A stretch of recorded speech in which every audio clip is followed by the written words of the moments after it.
ಚಳ್ಳಕೆರೆ ನಗರದ ಪ್ರಮುಖ ಹೋಟೆಲ್ ಎಂದೇ ಕರೆಯಲ್ಪಡುವ ಸರ್ಕಾರಿ ಬಸ್ ಸ್ಟ್ಯಾಂಡ್ನಲ್ಲಿರುವ ಅರಮನೆ ಹೋಟೆಲ್ ಹೆಸರೇ ಹೇಳುವಂತೆ ಬಹಳ ಚೆನ್ನಾಗಿದೆ. ಆದರೆ ಈ ಹೋಟೆಲ್ನಲ್ಲಿ ದೊರೆಯುವಂಥ ಪದಾರ್ಥಗಳ ಬೆಲೆ ದುಬಾರಿ.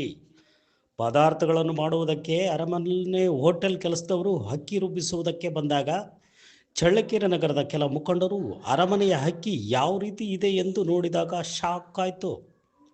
ಅಕ್ಕಿ ಹುಳ ಬಿದ್ದಿದೆ, ಕಸ ಧೂಳು ಗಲೀಜು ನೋಡಿ ಅರಮನೆ ಮಾಲೀಕನನ್ನು ತರಾಟೆಗೆ ತೆಗೆದುಕೊಂಡ ಪ್ರಸಂಗ ಇಂದು ಮಂಗಳವಾರದಂದು ನಡೀತು.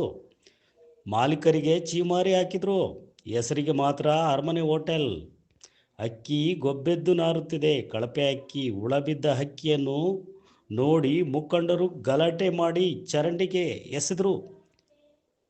ಕಳಪೆ ಅಕ್ಕಿ, ಹುಳ ಬಿದ್ದ ಅಕ್ಕಿ, ಧೂಳು ಕಸದಿಂದ ಕೂಡಿದ ಅಕ್ಕಿಯನ್ನು ರುಬ್ಬಿಸಿ ಪದಾರ್ಥಗಳನ್ನು ಮಾಡಿ ಗ್ರಾಹಕರಿಗೆ ಕೊಡುತ್ತಿರುವ ಅರಮನೆ ಹೋಟೆಲ್ ಮಾಲೀಕರ ವಿರುದ್ಧ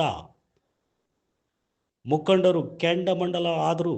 ಗ್ರಾಹಕರು ಕೂಡ ಕೆಂಡಮಂಡಲವಾದರು. ಜಿಲ್ಲಾ ಆಹಾರ ಸುರಕ್ಷತಾ ಅಧಿಕಾರಿಗಳೇ ಆರೋಗ್ಯ ಅಧಿಕಾರಿಗಳಿಗೆ ಅರಮನೆ ಹೋಟೆಲ್ ವಿರುದ್ಧ ಕ್ರಮ ಕೈಗೊಳ್ಳುವಂತೆ ಗ್ರಾಹಕರು ಹಾಗೂ ನಾಗರಿಕರು ಒತ್ತಾಯಿಸಿದ್ದಾರೆ.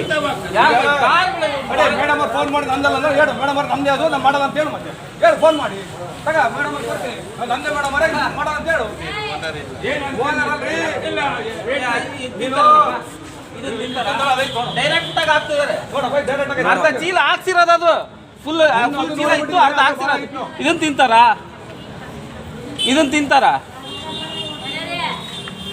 ಅದಕ್ಕೆ ತಿನ್ನಕ್ಕಿನ್ನ ಹೋಟ್ಲಾಗೆ ಸಣ್ಣ ಸಣ್ಣ ಮಕ್ಕಳೆಲ್ಲ ತಿಂತಾ ಇರಪ್ಪ.